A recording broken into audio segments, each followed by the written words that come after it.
Morning guys, how are you? Welcome back to my channel. Well, today I want to share a recipe with you which is just so quick and easy. And when I say it's quick and easy, I actually made it while I was on my Zoom call with my Slim World group this week. So if you're doing Zoom virtual Slim World, you know it's a 30-minute call, so it's not that long, and I was able to show them the finished product at the end of my call. So it is a really amazing dinner.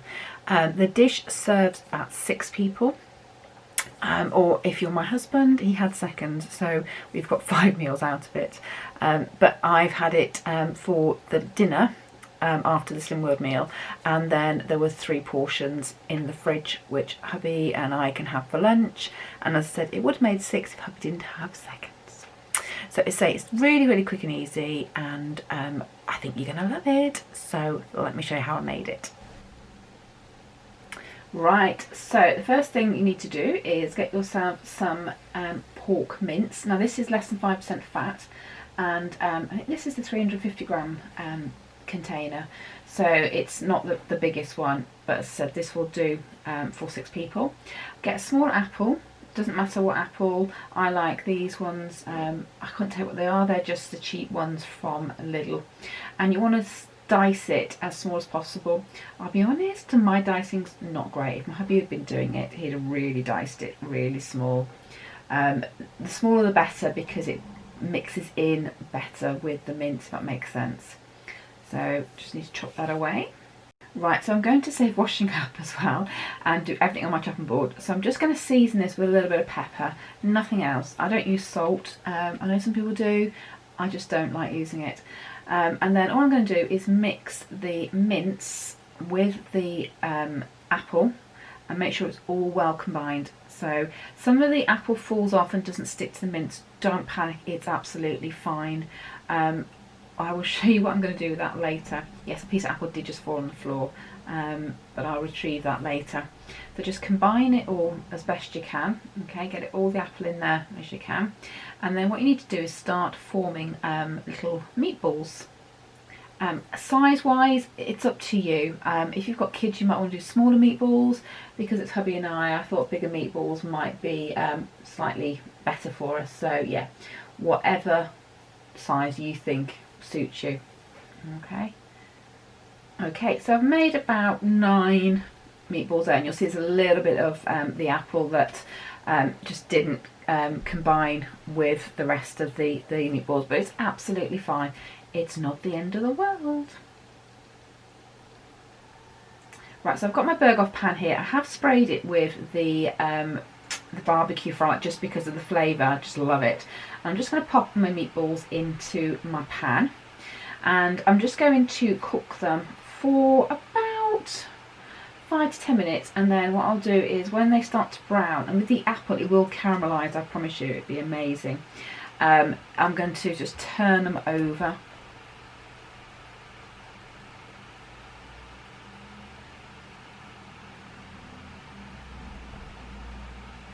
Right, so these have been cooking for about 5 minutes. I did put the lid back on the pan to cook. I'm just going to start turning them over. If you can see, I did have some leftover bits of apple that didn't actually go into any of the meatballs, and I just popped that in the pan as well, because what I want to do is get that caramelisation and that apple flavour in amongst my my pasta bake.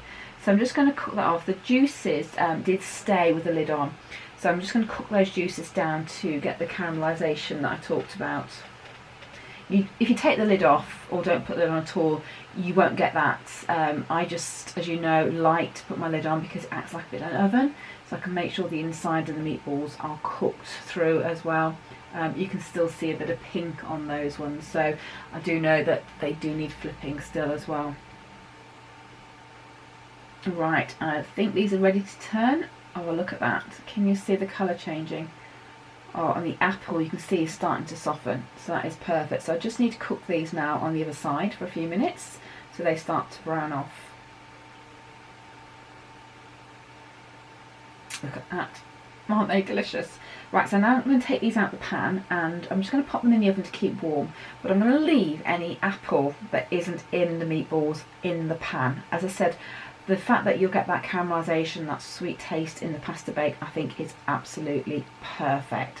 So I'm not going to take that out. So I'm just going to pop that in the oven quickly, and we can start doing the pasta bake itself. Right, so I'm just going to pop in 1 onion and half a green pepper and a whole yellow pepper.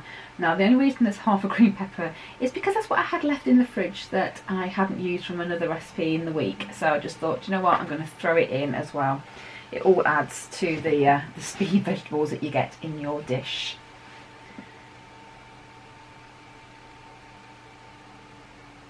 Right, just going to give that a little bit of a stir. Give it a good mix so that all that apple and the pork flavours mixes in with those vegetables. And then if you know me, guys, you know that I need to add garlic to all my dishes. And yes, you know what it's going to be, don't you? Lazy garlic. So I'm going to put a really good heaped teaspoon of that into here. I do love my garlic. And actually the lazy garlic, if you've never had it before, has a sort of like a taste to it other than garlic, and it's really hard to explain what that taste is, but it adds to the flavour of everything else, so you'll enjoy it. I've just also added in some lazy chilli. I say lazy garlic, lazy chilli. I do love my very lazy products, as I said. They're just so quick and easy to have in the fridge to go to, and perfect for when you're doing dishes like this. So I'm just going to give that a good mix without throwing everything out of the pan. Just send it all flying. Right, just give it all a good mix. And what I want to do is now just cook this down a little bit.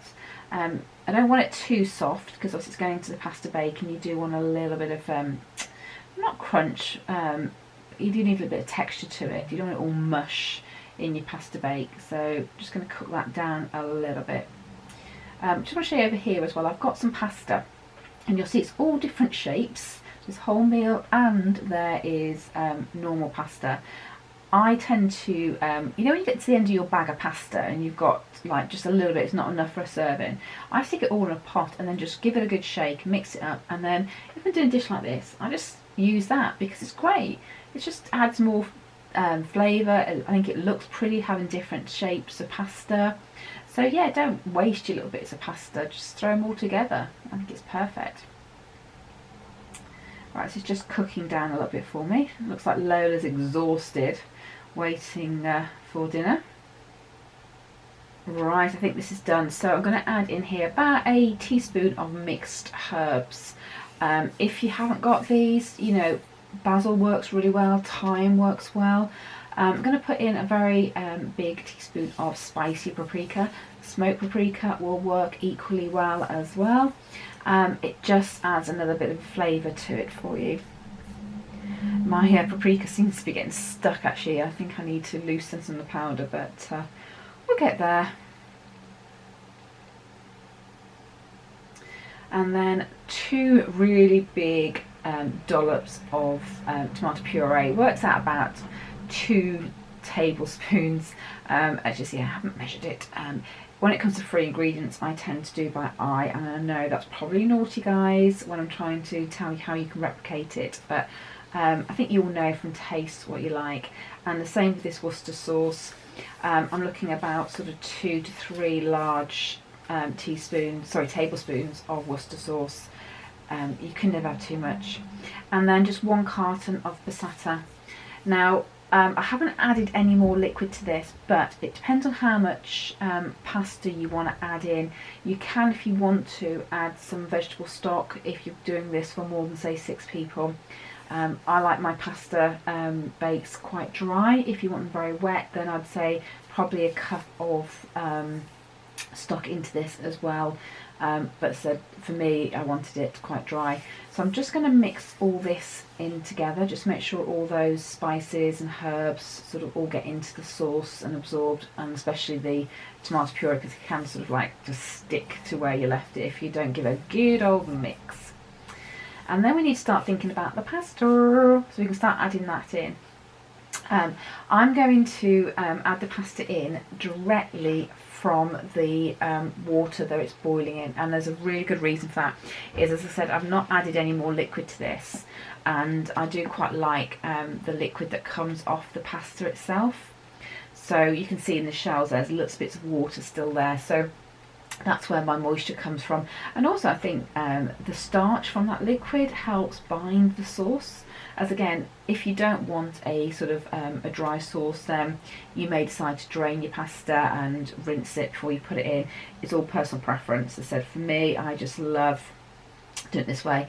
I put it in stages, so this is just half of the pasta right now. Just so that I can get the sauce mixed in better. If I put it all in one go, I tend to find it much harder in the pan to get it all mixed. I'm trying to use one pan for setting all this up. Obviously I've got the pan for the pasta, but this pan, the handle comes off, so this is going to go into the oven, so I'm trying to save on my washing up. So I'm just going to make sure I get all my pasta out of my my saucepan. Don't want to waste any at the bottom. I'm just using a slotted spoon to get it out, just to keep some of the liquid back in the pan. There we go, I'm really happy with that. So I'm just going to give that a last bit of a mix, just make sure all that's covered.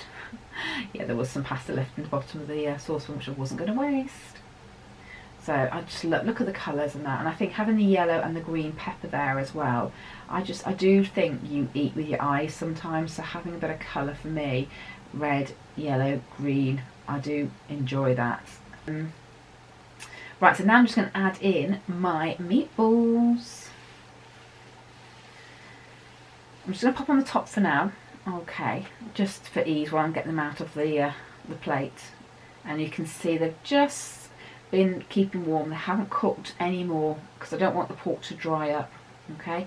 And I'm just going to mix all of that up, just so that the meatballs get covered in the sauce and the pasta, okay. As I said, I don't want the meatballs sitting on top just on their own, because I don't want them to dry out. I want them to also absorb some of the sauce that's in there as well. So I'm just going to make sure they're all well and truly nicely covered. Give them a nice coating. Now this is the point where if you think actually I could do with some more liquid, you can add a bit in here now. So if you wanted to add a bit more stock and think, yeah, I think it's a bit too wet, too dry for me, you can still see some of the water bubbling away there. So there is liquid in this, but it all depends on how wet you like your pasta bakes. And then the last thing, it just needs a little bit of mozzarella on top. And so this will be your healthy extra A, so make sure you include it. If you already have your healthy extra A, you are going to need to sin it. So just make sure you check on the app which one you've got. This is a light mozzarella, and all I'm doing is ripping it and just putting it on top. There's nothing sort of organised like this. I haven't sliced it or anything, just literally tearing it and just spreading it around on top, and to make sure it's as covered as possible. It's not going to cover the whole lot because that would be more mozzarella. Although actually, because it's doing 6 people, I could have put another one on. I just didn't have one in the fridge. Right, so all I need to do now is take the handle off my Berghoff pan, so just unscrew it, and then this is going to go into the oven, and I'm going to bake it for as long as the mozzarella takes to melt, so about 15 minutes. And here it is. Look at that. Doesn't that look absolutely delicious? Now you can add some grated cheese on top if you want to, if you've still got some healthy extra A left, but to be honest with you, as it is now, it's perfect. So with salad or some garlic bread, it is absolutely yummy. So look, let me just show you. Got to get the meatballs. I mean, it just is delicious, and the mozzarella on top is just lovely. Look at that. It's a really, really hearty meal, and you know, yes, it's summer now, but you know, on a cold winter's day, could you imagine serving this up? And as I said, this is going to be lunch tomorrow as well, and the next day. So yeah, look, hubby can't wait to get in either, and we absolutely loved it. So yeah, give it a go and tell me what you think. So what do you think? Really simple, isn't it? And it's so delicious. You go into your dinner, you eat your pasta and then suddenly you get a bite of apple and you get that sweetness, and I think that just changes it from a normal pasta bake. I just love it. So guys, I hope you enjoyed that. If you did, don't forget you need to subscribe, put notifications and give me a thumbs up, and I'll see you next time. Take care. Bye.